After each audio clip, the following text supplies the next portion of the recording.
everybody. In today's lesson, we are going to be discussing formatting a spreadsheet and looking at different data types.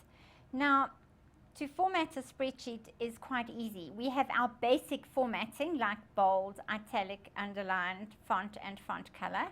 And then you can also format a cell to a currency or a date or a time, etc. So we'll start with the basic formatting with using our bold, underline, left, right, center, etc.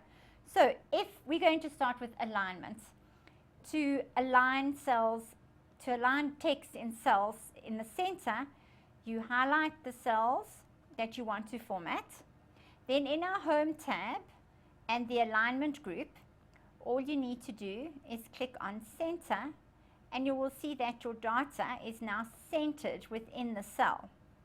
Now, there's another kind of centering that can take place, and that is merge and centering. And that's when you center data across a number of columns. So for instance, I'm going to type in a heading. So now to merge and center this heading across the cells that I've used, I'm going to highlight or select from A1 to F1. And then again in my alignment group in the Home tab, I'm going to find the merge and center button. And if I click on it, you can see that it has merged and centered this heading right across the columns that I've used. So now Excel automatically will align a number to the right when you type it in. Have a look. So you don't have to worry about aligning numbers, but you might want to align other numbers centered, or we might want to left align them, or I'll just go back to right align because they are numbers. So that's the simple part of alignment. We can change our font in the font group in the Home tab. We can change it to anything we like. I've changed it to Aharoni. We can change the font size because this is a heading. I'm going to make it font size 16. We can change the font color. Another thing we can do in the font group, Great Tent, is that we can fill in our cells. So we can color in the background of our cells. So to do that, I'm going to color in the background of these column headings. So I've highlighted from A3 to F3.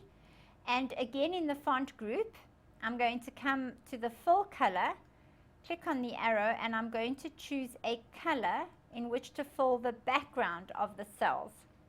Now, if you take a look at the spreadsheet and my column headings, you can see that you can't see the headings clearly. So to make it clear, there's two things you can do. You can either make your columns wider by clicking and dragging, or you can wrap the text in the cells, and I'll show you how to do that. So again, I'm going to highlight my column headings. I'm now going to right click and I'm going to choose Format Cells. Then in my Format Cells dialog box, I'm going to choose Alignment. And under Text Control, I'm going to choose Wrap Text, and I'm going to say OK.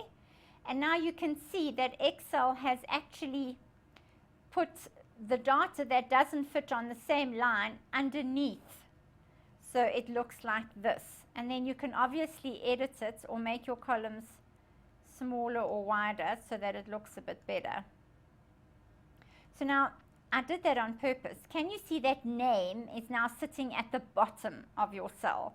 I showed you earlier how to center your cell, your contents horizontally. We would want to center these cells vertically and horizontally as well. So that's quite easy. Again, I'm going to right click and I'm going to go to Format Cells. We need the Alignment tab again. And here is our horizontal and our vertical alignment. So for horizontal, I am going to choose center. And for vertical, I am going to choose center. Then I'm going to say OK.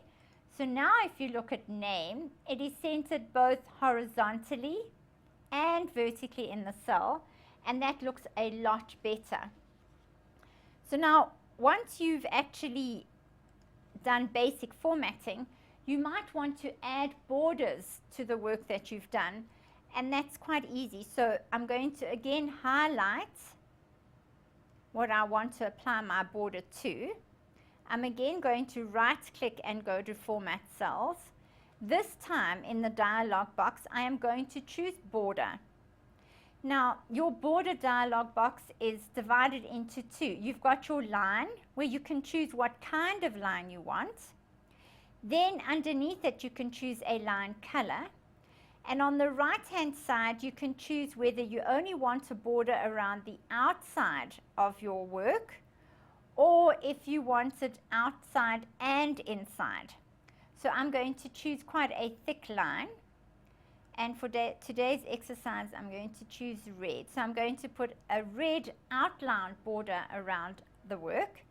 And I'm going to choose a dotted line in blue to put in the inside of the work. Once you've decided and you're happy with your choice, you click on OK.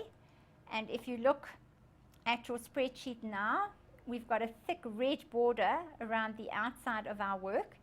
And on the inside, we've got the blue dotted border. So now, Excel also has something called autofill. And autofill is just brilliant. It helps us be so efficient in our work. Autofill automatically fills in a sequence of cells. So for instance, if I had to type in the word Monday, and I use the autofill, it should fill in Monday, Tuesday, Wednesday, Thursday, Friday. First, let me show you where the autofill is. If you look at the cell that's active, it's got a border around it. And if you look in the right-hand corner, it's got a tiny little square that's almost not attached. If I rest my mouse on that square, it becomes a black cross. That black cross is your autofill. So now if I click and hold my left button down and I drag it to the right, can you see it auto-fills in the days of the week for you? Pretty cool, hey? So it not only does days of the week, but it will do months of the year for you as well. Have a look at that. And it can do numbers as well, but the only thing with a number is that you have to give it the first two numbers so it knows the sequence it's got to follow. So if I type in a 5 and a 10 and I use the autofill, it's going to fill the sequence in going up in 5s. Have a look at that. And if I do 1 and 2, it's just going to fill in single numbers. Okay, so the autofill can save us a lot of time when it comes to doing a spreadsheet. So now we have to look at resizing our columns and our rows. It's very simple.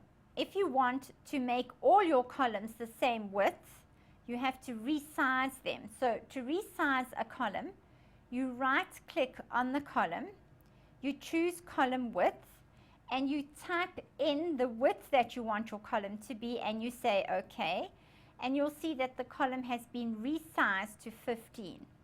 It works the same with rows. I'm going to highlight from row 4 to 10. I'm going to right-click. I'm going to go to row height. I'm going to type in 25 so you can actually see the difference and say OK. And you can see that the row heights have become a lot wider. Now, we might not be able to see somebody's surname right down at the bottom of our spreadsheet, so you won't know exactly how big to change the column width if you want to do it by right-clicking and going to column width. A simple way to make a column wider is to put your mouse on the border between the A and the B and just to double-click, and Excel will automatically make your column as wide as the largest entry that you have in a single cell. So now, once you can edit your columns and make them wider or narrower, and the same thing with your rows, you might want to insert a new column or a new row. So I'm going to show you how to do that now. To insert a new row, all you need to do is right-click on the row and you say insert, and Excel automatically inserts a row above the row that you've selected. It's the same with the column. I'm going to right-click and I'm going to say insert, and Excel will insert a new column to the left of the column that I've selected. So to insert a row, I'll go over it again with you. We right-click and we say insert, and a row will be inserted above. And for a column, we right-click on the column and we say insert, and a column will be inserted to the left. Now, we've inserted rows and columns, but it's just as easy to delete rows and columns. So to delete a column, you right-click on the column you want to delete and you choose delete, and it's gone. And to delete a row, you do exactly the same thing. You right-click on the row you want to delete and you choose delete. That's quite simple. Now, you might want to share a spreadsheet with somebody, but you don't want them to see all the information on your spreadsheet. So you might want to hide a column or a row. So that's quite simple. All you do is you select the column that you want to hide, you right-click and you say hide, and you can see I've hidden column E. So it goes A, B, C, D, F. So column E is now hidden. So to unhide it, you just highlight both the columns, you right-click and you say unhide, and column E comes back. So that's only if you don't want people to see certain bits of information. I'm going to move on to page layout now, grade 10s. So just like in Microsoft Word, we use page layout and the page setup tab to change margins, the orientation of our paper, the size of our paper, etc. So I am going to quickly show you how to change the margins. We're going to click on the arrow next to page setup. We're going to click on our margins tab. And then just like in Word, Excel gives you a choice of changing the top, left, bottom, and right-hand margins. I'm only going to change the left margin to 1.3 and the right margin to 1.3. Then I'm going to say OK, and our margins will have been changed. Okay, now grade 10s, I'm going to change the size of the paper. So we're going back to our page setup group. I'm going to click on the arrow. And in the page tab under paper size, we have an option of changing the size of our paper. You also have an option of changing the orientation of your page to portrait or landscape. You do remember that portrait shows your work vertically on a page and landscape is more horizontal. And then if I go back to margins, there's one thing that Excel does quite well, is that it can center all your work horizontally and vertically on the page. And I'll show you what it looks like. If I had to go to print preview now, it shows our little table right on the left-hand side of the page. But if I had to go back to page setup and my margins and choose center on page horizontally and vertically, and then go to print preview, can you see the difference? It is now placed smack bang in the middle of your page. And that, grade 10, brings us to the end of our lesson on formatting. Until I see you next time.